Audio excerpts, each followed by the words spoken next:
nosso canal Escola Teológica Católica. Vamos rezar, pedir ao Divino Espírito Santo que nos ilumine nesta noite, em nome do Pai, do Filho e do Espírito Santo. Amém. Vinde, Espírito Santo, enchei os corações dos vossos fiéis, acendei neles o fogo do vosso amor. Enviai, Senhor, o teu Santo Espírito, e tudo será criado, e renovareis a face da terra. Oremos. Ó Deus, que instruíste os corações dos vossos fiéis, com a luz do Espírito Santo, fazei que apreciemos retamente todas as coisas, segundo o mesmo Espírito, e gozemos sempre da sua consolação. Por Cristo Senhor nosso. Amém. Que a Virgem Santíssima, Mãe da Igreja e nossa Mãe, interceda por nós. Ave Maria, cheia de graça, o Senhor é convosco. Bendita sois vós entre as mulheres, e bendito é o fruto do vosso ventre, Jesus. Santa Maria, Mãe de Deus, rogai por nós, pecadores, agora e na hora de nossa morte. Amém. Glória ao Pai, ao Filho e ao Espírito Santo, como era no princípio, agora e sempre. Amém. Ó meu Jesus, perdoai-nos, livrai-nos do fogo do inferno, levai as almas todas para o céu e socorrei principalmente as que mais precisarem da vossa misericórdia. Jesus, manso e humilde de coração, fazei o nosso coração semelhante ao vosso, em nome do Pai, do Filho e do Espírito Santo. Amém. Muito boa noite, espero que todos estejam bem. Antes da gente gravar o nosso vídeo de hoje, meu recado de sempre: você que ainda não se inscreveu, se inscreva no nosso canal, compartilhe os nossos vídeos, mande para outras pessoas, tá? Peça para outras pessoas também se inscreverem para poder nos ajudar. Quanto mais pessoas, se inscreverem, mais o nosso canal vai crescer e a gente vai chegar ao maior número possível de pessoas para evangelizar. E o nosso povo católico precisa de evangelização, tá bom? Eu quero pedir desculpa pela minha voz, que hoje não está 100%, porque eu estou numa gripe, tá? Mas eu poderia até não fazer o vídeo, mas se Deus me dá força, para poder fazer, mesmo com a voz ruim, vamos fazer, Então vamos lá, Se vocês conseguirem me ouvir, vamos fazer, nem que for um pouquinho, às vezes não dá para fazer muito tempo, mas se a gente fizer um pouquinho, eu acho que já vale, tá? Então a voz não está 100%, porque eu estou com a garganta ruim, tá bom? Mas eu vou tentar fazer mesmo assim um pouquinho do vídeo de hoje. Então, gente, o que nós vamos falar hoje? Nós estamos fazendo alguns vídeos sobre a diferença entre a Igreja Católica e as outras religiões na parte doutrinária. Então eu já fiz aí a diferença entre a Igreja e o Espiritismo, entre a Igreja e o Judaísmo, o Budismo, o Islamismo, todas essas religiões que não são cristãs, tá? Primeiro eu falei do judaísmo e falei do islamismo, que não são cristãs, mas acreditam no único Deus. Depois falei sobre o budismo, e outras religiões aí que não professam um único Deus, tá?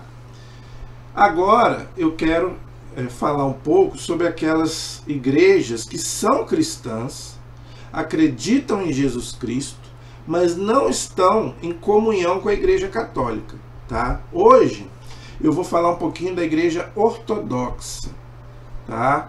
Que muita gente já ouviu falar, alguns não já ouviram falar, mas não sabem que igreja é essa. Então hoje eu quero fazer um vídeo sobre as diferenças doutrinárias entre a Igreja Católica e a Igreja Ortodoxa, tá bom? E na próxima aula eu vou falar das igrejas protestantes, tá? Que são muitas, tá? Então não é muito fácil falar, porque as igrejas protestantes se dividem muito, mas na próxima aula eu quero fazer também um vídeo sobre as igrejas protestantes. Mas hoje eu quero falar um pouco da Igreja Ortodoxa. Você já ouviu falar na Igreja Ortodoxa? Aqui no Brasil existe Igreja Ortodoxa, mas ela não é muito forte aqui no Brasil. Lá no Oriente, a Igreja Ortodoxa é muito forte, tá? Por exemplo, ali na Terra Santa, aqueles lugares ali onde Jesus viveu e hoje são igrejas, quem toma conta são os ortodoxos, não é a Igreja Católica Romana, Apesar da gente visitar, o Papa visitar, mas quem cuida ali daqueles lugares sagrados hoje, onde Jesus nasceu, onde Jesus morreu, o túmulo de Jesus, todos aqueles lugares ali da Terra Santa, ali, quem cuida são os ortodoxos. Tá? Então é bom a gente aprender um pouco sobre eles. Então, antes de falar da parte doutrinária, eu quero falar um pouco da parte histórica, para você entender por que houve essa separação entre a Igreja Católica e a Igreja Ortodoxa, ok? Então eu vou rapidamente falar um pouco da parte histórica, para você entender, e depois eu vou falar um pouco da parte doutrinária, que é o que nos interessa, ok? Então vamos começar pela parte histórica, ok? Até o ano 1054 era uma igreja só. 1054, tá, gente? Veja bem a data. Até o ano 1054 só existia uma igreja, tá? Igreja Católica, Apostólica, Romana. É a igreja que nós pertencemos, que tem o Papa como o chefe e sucessor de Pedro, que Jesus fundou sob Pedro e os apóstolos, tá? No ano 1054 houve uma ruptura entre a Igreja Católica e a Igreja Ortodoxa, que é o nosso assunto de hoje, ok? Diferente das igrejas protestantes, que vai vir depois, com Lutero, em 1517, que é a nossa próxima aula, não é a nossa aula de hoje, o Lutero ele fez uma revolução na igreja, não foi uma reforma, foi uma revolução. Ele questionou praticamente quase toda a doutrina católica. Nós vamos ver na próxima aula. Os ortodoxos não foi nem tanto a parte doutrinária, que o desentendimento entre a Igreja Católica e a Igreja Ortodoxa não foi nem tanto pela parte doutrinária, foi mais uma coisa mais política do que religiosa, tá? Por quê? Os concílios da igreja, os primeiros concílios da Igreja Católica, o que é um concílio? É a reunião que o Papa faz com todos os bispos do mundo. Então, os primeiros concílios na igreja eram realizados no Oriente. Tá? Por quê? Porque no começo da igreja, a igreja era muito centrada no imperador romano. Tá? O imperador romano ele se sentiu chefe da igreja. Tanto que Constantino, tem gente que fala até que o Constantino fundou a Igreja Católica. Não foi Constantino. Mas isso é verdade. Ele se achava o dono da igreja, como todos os imperadores que matavam os cristãos. Então Constantino proibiu matar os cristãos, mas ele também se achava um pouco dono da igreja. Tá? Então quando tinha um concílio, o imperador também participava. Junto com o Papa. Quando o Papa não participava, o Papa mandava um representante, tá? Porque o Papa ficava em Roma, tá? E os concílios eram lá no Oriente, ok? Depois de 1054, tá? Os concílios foram em Roma, no Vaticano. O primeiro concílio da igreja no ano 1000 foi o concílio do Latrão, em Roma. Latrão é uma cidade de Roma. Então os concílios da igreja passaram a ser no Ocidente, aqui na Itália, no Vaticano, porque o Papa reside lá. Tá? E a igreja foi um pouco se afastando um pouco desse poder que o imperador romano tinha. Não é? Porque isso estava fazendo mal para a igreja. Por quê? Porque muitas pessoas que não eram do clero, o chamado cesaropapismo, as pessoas que não eram do clero da igreja, começaram a se intrometer nas coisas da igreja, na religião, na doutrina. Isso não foi bom para a igreja. Tanto que no século X, muitos papas foram assassinados, muita orgia. A igreja não esconde nada disso. Muita intromissão de pessoas que não eram da igreja. Tá? Nessa época a igreja era rica, a igreja reconhece que a igreja era rica. Então isso a igreja começou a ser uma coisa muito mundana. Estava largando a parte espiritual. Então, se a igreja não fosse uma instituição divina, ela teria acabado. Ela teria acabado. Isso prova que a igreja é divina. Ela tem a parte humana, mas porque ela é o corpo de Cristo. É isso que o Lutero depois não vai saber diferenciar os erros humanos da igreja dos erros de fora da igreja. A igreja não tem erro. A igreja como instituição não tem erro. Mas ela é formada de homens pecadores que podem errar. Então, nessa época, então a igreja falou, não, então agora nós vamos desatrelar do Oriente, não, os concílios não vai ser mais lá, vai ser no Vaticano, vai ser aqui. Tá? E isso, né, a igreja do Oriente, a igreja católica do Oriente, começou a haver essa briga, tá? Entre o Papa, né, e o patriarca de Constantinopla, que na época chamava-se Miguel Celulário, era o patriarca da igreja católica do Oriente, tá? Ele brigou na época com o Papa. Então, né, a igreja ortodoxa se separou de Roma no ano 1054. Então, eles brigaram, o patriarca de Constantinopla brigou com o Papa, se separaram. Então, a igreja ortodoxa ficou no Oriente e a igreja católica continuou seu trabalho no Ocidente e também no Oriente. Tá? Mas então houve essa ruptura com o Papa da época.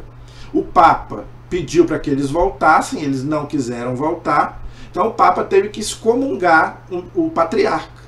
E eles também, né, não aceitavam mais o Papa, brigaram com o Papa e eles também começaram a falar mal do Papa, aquela coisa toda.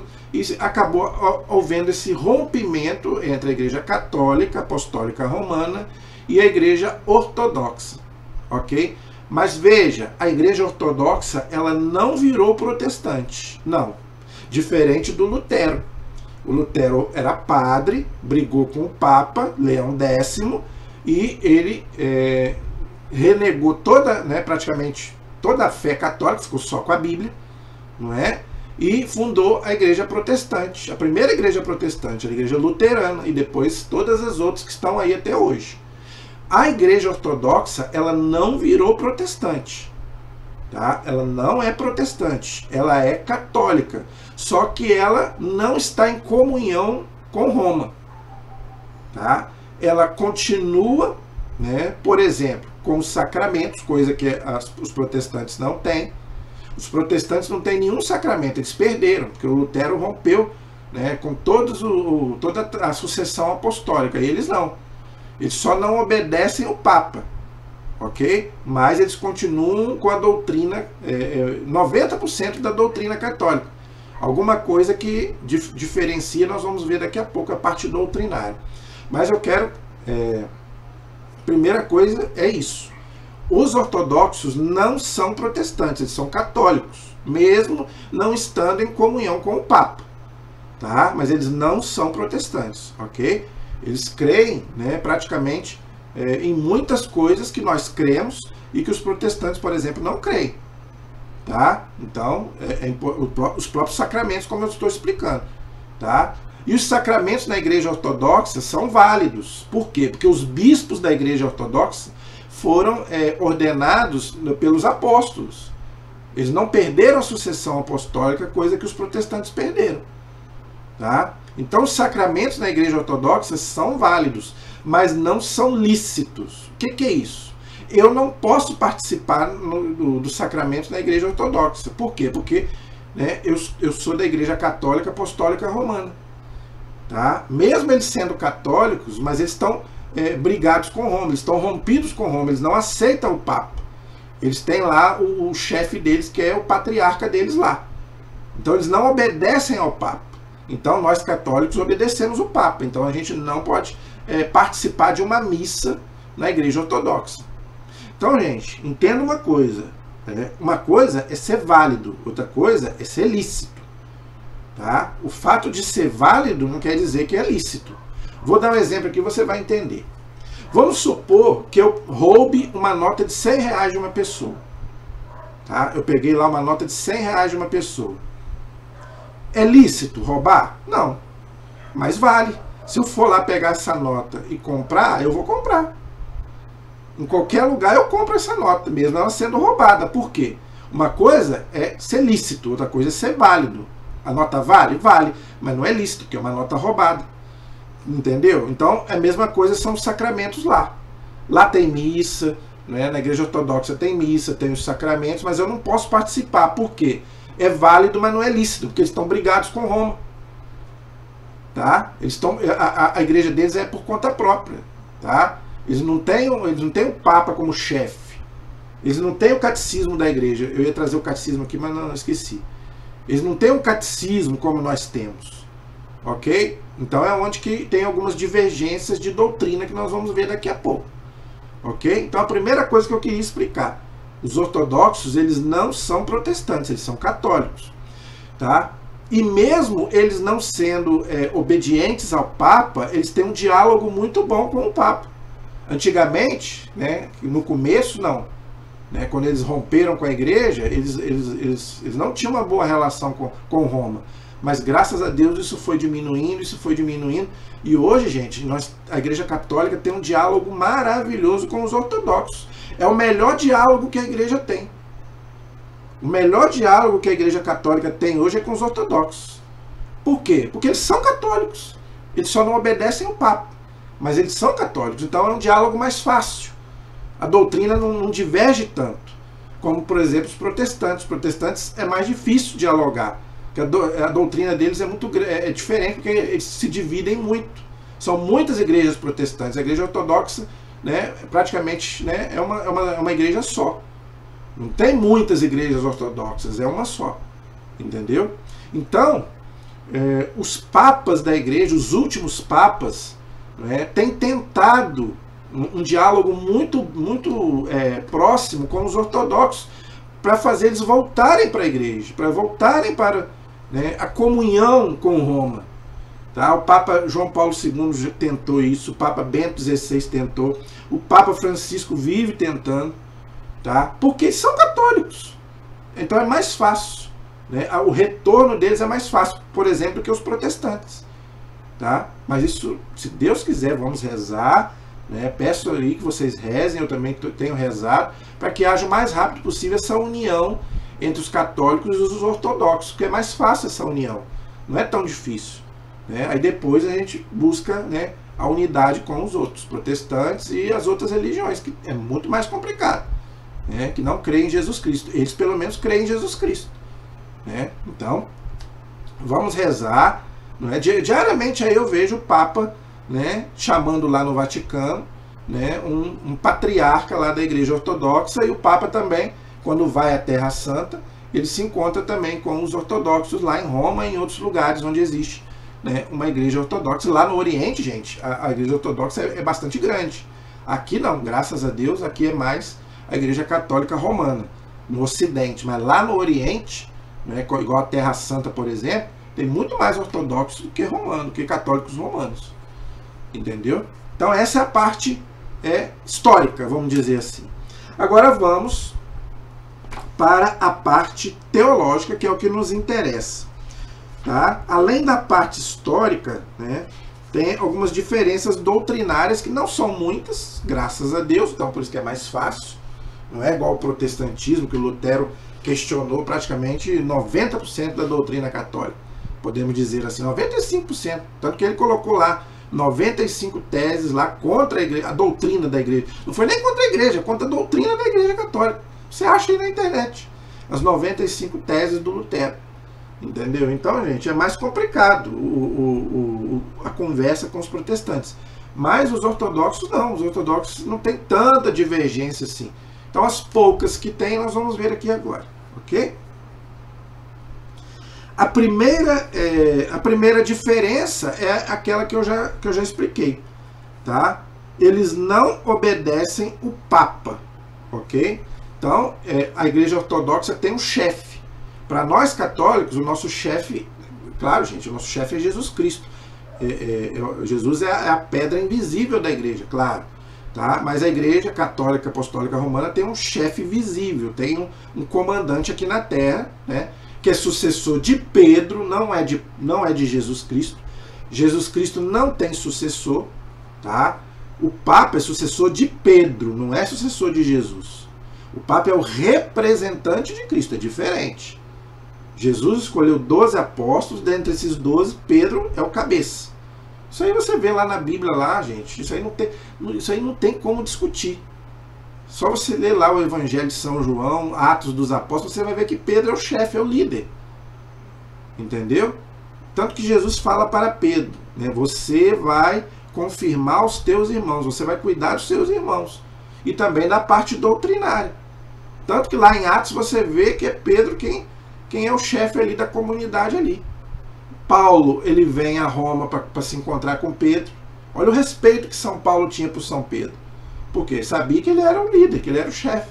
Então, gente, não tem como negar que Pedro foi escolhido por Jesus. Leia João 1,42, você vai ver, Jesus muda o nome dele. Pedro não se chamava Pedro, Pedro se chamava Simão.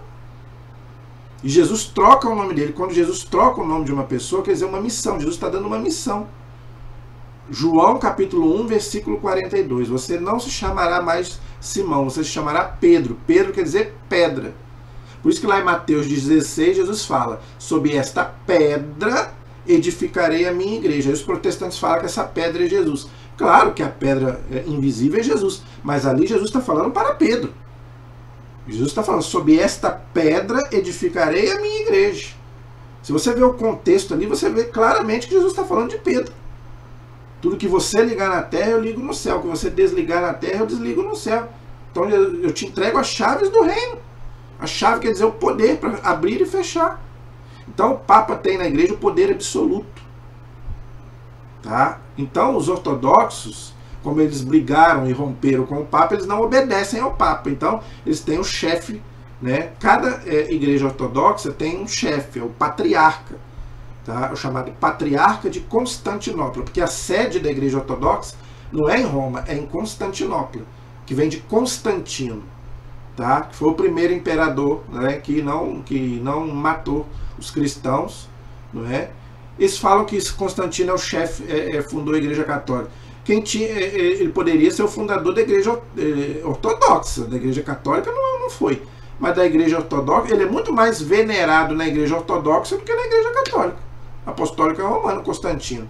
Então, já que o pessoal fala que o Constantino fundou a igreja católica, ele poderia ter fundado até a igreja ortodoxa, diferente. Por quê?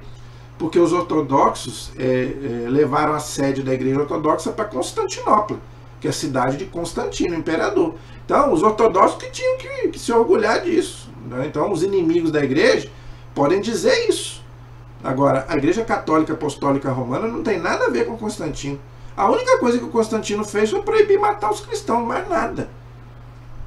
Claro que ele participava dos concílios, né? Mas na parte doutrinária, tá? Quem dava o aval era a igreja, o Papa e os bispos. Sempre foi assim. Tá? Então eu não sei de onde que tiraram que Constantino fundou a igreja católica. É uma mentira deslavada. Tá? Então, gente, os ortodoxos, eles não obedecem o Papa. Eles hoje têm um respeito pelo Papa, que não tinha antigamente. Não é? Eles não falam mal do Papa igual o Lutero falava, que o Papa é um anticristo, né? Nada disso. Tá? Mas antigamente eles também estavam brigados com o Papa. Hoje não. Graças a Deus, eles têm um diálogo com o Papa, mas não aceitam o Papa como chefe dele, da igreja deles. No dia que eles aceitarem, aí eles vão voltar à comunhão com a igreja católica. Eles não têm, então, o catecismo da igreja, tá? Porque eles não aceitam os concílios, eles só aceitam os concílios até o ano 1000. A igreja já fez 21 concílios. Tá? Então, os ortodoxos só aceitam os concílios até o ano 1000. Do ano 1000 para frente, eles não aceitam. E a igreja fez vários concílios depois. O concílio do Latrão, que eu já falei. O concílio de Trento, para combater os protestantes. O concílio Vaticano I, o concílio Vaticano II. Tá? Então, esses concílios eles não aceitam. Se eles não aceitam, então eles não aceitam nenhuma decisão desses concílios para frente. Nenhuma parte doutrinária para frente eles aceitam.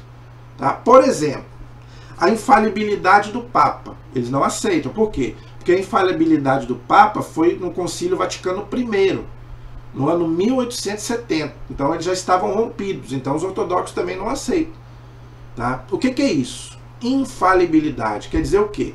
Quando o Papa fala alguma coisa de doutrina, ele não erra. Está lá em Mateus 16, 18. Tudo que você ligar na terra, eu ligo no céu. Se no céu não entra nada errado, então o Papa não pode errar. Em termos de doutrina. Então, se o Papa proclama um dogma, ele não erra. Quando o Papa canoniza um santo, ele não erra. Tá? Então, isso foi decidido no Concílio Vaticano I, no ano 1870, a infalibilidade do Papa. Isso não quer dizer impecabilidade, não tem nada a ver uma coisa com outra. Ah, mas o Papa não é pecador? Com certeza, todos somos pecadores. Mas o pecado do Papa não interfere na parte que ele proclama um dogma, porque aí ele não erra. Uma coisa é a pessoa humana dele, outra coisa é ele como pastor da igreja universal, que é a igreja católica universal toda. Estou falando da igreja do Edir Macedo não, tá, gente? Igreja católica, a palavra católica quer dizer universal, tá? Então, quando o Papa fala alguma coisa de doutrina, ele não erra, tá? Então, como isso foi proclamado no Concílio Vaticano I, em 1870, os ortodoxos não aceitam, porque eles já estavam rompidos com Roma nessa época, ok? Aí todas as decisões, né, papais para frente, eles vão questionar, ok? Terceiro ponto, que eles pensam diferente da gente, é a questão do Espírito Santo. O que é isso? Tá? Para a Igreja Católica Romana, o Espírito Santo procede do Pai e do Filho. Tá? O Espírito Santo procede do Pai e do Filho. Para os ortodoxos, o Espírito Santo procede somente do Pai. Então, é uma coisa assim, você pode dizer assim, que coisa mais insignificante. Também acho. Confesso a você que eu acho também uma doutrina que não tem muita... É o que eu estou falando, não é muito... não é uma coisa muito pesada, como é, por exemplo, com um protestante, que diverge 90% da doutrina católica. Né? Já os ortodoxos são essas, vamos dizer assim, bobeirinhas, vamos dizer assim. Então é simplesmente isso. Para eles o Espírito Santo procede somente do Pai. Para nós católicos, o Espírito Santo procede do Pai e do Filho. Por quê? Porque Jesus disse lá, eu vou para o Pai e vou mandar o Espírito Santo. Então quer dizer, para nós católicos, o Espírito Santo procede do Pai e do Filho. Tá? É a nossa interpretação. E eles interpretam um pouquinho diferente de nós. Mas a doutrina do Espírito Santo é a mesma. Só tem essa pequena divergência. Outra coisa, a Santíssima Trindade para nós católicos é uma unidade, é uma coisa só. Ela não se separa. Ok? Então, para nós católicos, nós entendemos assim.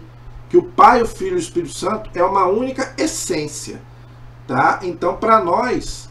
né, o Espírito Santo procede do Pai e do Filho, não somente do Pai, ok? Então é uma doutrina que não é muito, assim, vamos dizer, diferente da nossa. Só tem esse pequeno ponto de divergência entre os católicos e ortodoxos que não é muito, eu digo até que é um pouco insignificante, mas é isso, não é muita. A questão do batismo, tá? Como que é o batismo? Antes eu esqueci de falar sobre a data da Páscoa. Tem diferença também, tá? Os ortodoxos, eles celebram no dia, na mesma época que os judeus, tá? No 14 de Nissan, tá? Os ortodoxos celebram nesse dia. Nós católicos celebramos não. Nós católicos celebramos uma semana depois. Tá? Nós não celebramos junto com os judeus. Tá? Para nós, a Páscoa é depois do dia 21 de março, a primeira lua cheia, tá? Uma semana após a lua cheia, do dia 21 de março.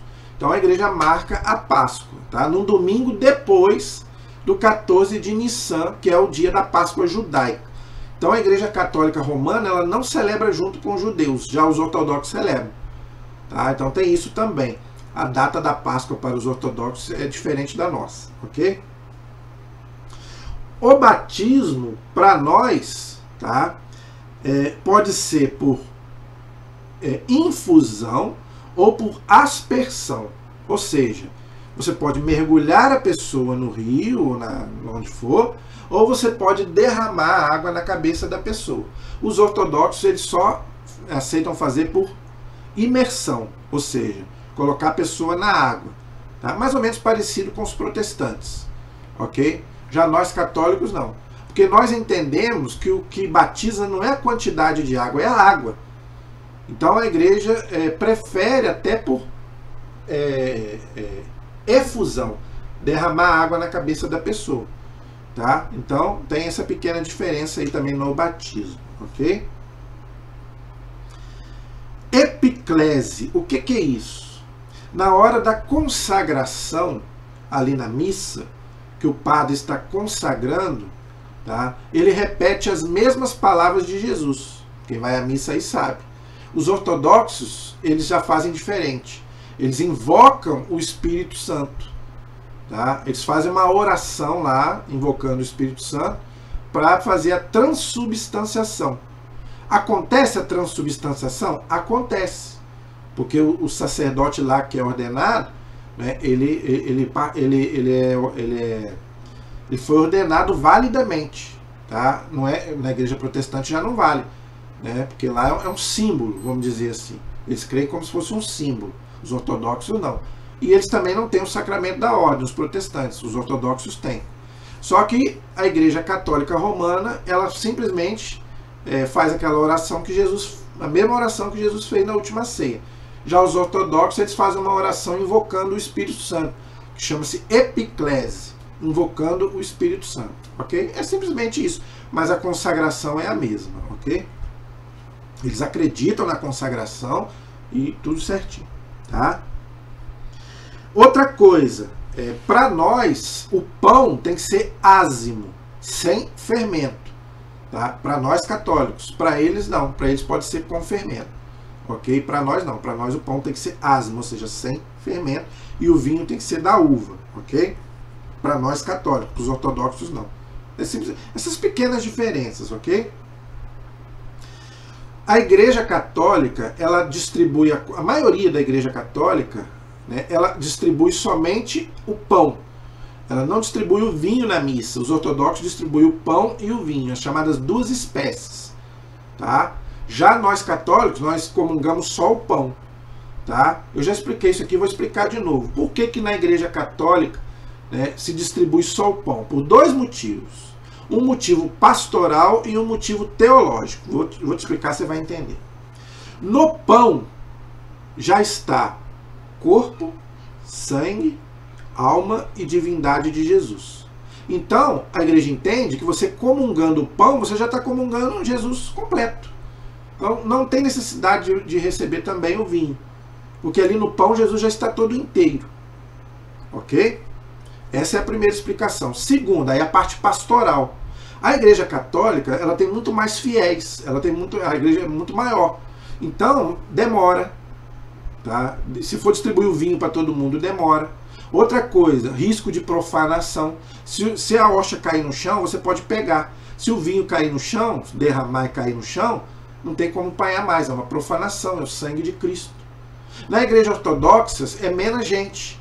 A missa lá é menos pessoas. Então, a igreja entendeu que devia se dar somente o pão. Tá? Ah, mas aquela pessoa que não pode comer o pão, que tem problemas com glúten, ela pode receber só o vinho, não tem problema nenhum. Porque Jesus está todo inteiro no pão e todo inteiro no vinho. Quem comungou só o pão, comungou Jesus inteiro. Quem comungou só o vinho, comungou Jesus inteiro. E se comungar os dois, se molhar, pode também. Se de hoje para amanhã a Igreja Católica quiser molhar o pão, né, a hóstia no vinho e dar para os fiéis, ela pode. Nas ocasiões assim, mais especiais, a igreja faz isso. Ah, mas vai demorar, é o que eu já expliquei, demora. Até todo mundo comungar e receber o vinho, vai demorar muito mais. E tem o risco também de profanação, que eu já falei. Mas lá não, lá nos ortodoxos eles comungam, né, pão e o vinho. Nós não, a gente só comunga o pão. Tá? Mas não tem muita diferença. Tá vendo? São poucas diferenças. Tá? A unção dos enfermos também é um pouco diferente para os ortodoxos. Tá? Os ortodoxos, para nós, é somente para aquela pessoa, para nós católicos, é somente para aquela pessoa que está em risco de morte. Tá?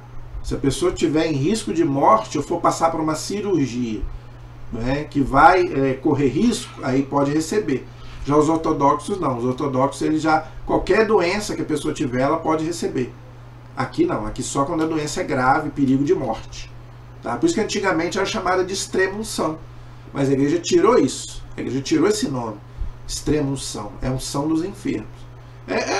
São coisas básicas, tá bom? Perdão, coisas... pequenas diferenças, vamos dizer assim. A questão do divórcio, do casamento. Como que é essa questão entre os ortodoxos e entre os ortodoxos e os católicos? Para a Igreja Católica, a Igreja não aceita o divórcio.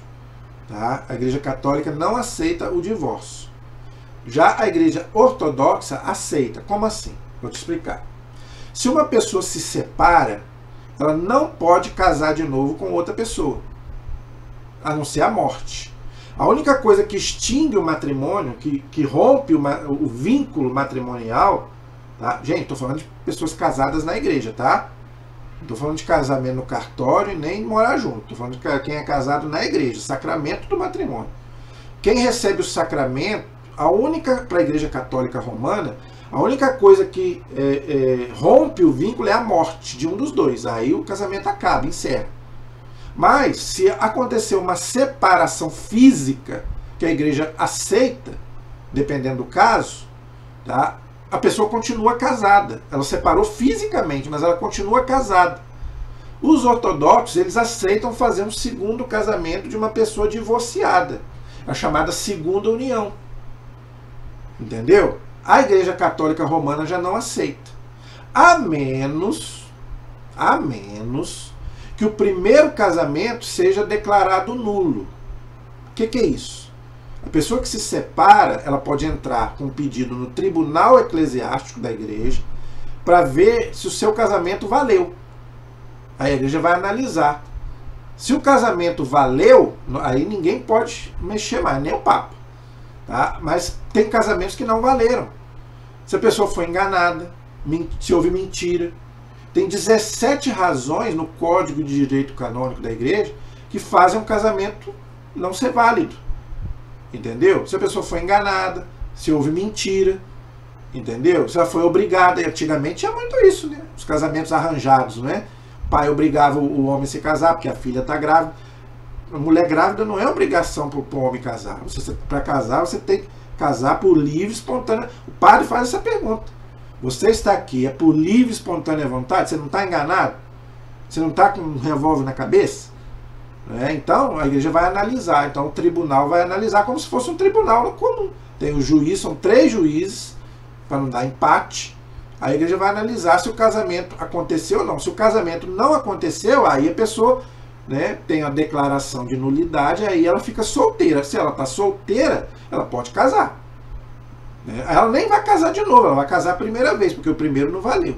Agora, se houve um casamento, se foi válido, aí já não vai, aí já não pode mais, aí não pode haver. A igreja não anula casamento. Já os ortodoxos aceitam fazer um casamento de uma pessoa divorciada, é o que a igreja chama de segunda união, coisa que a Igreja Católica não aceita. Então aí está uma diferença grande, ok?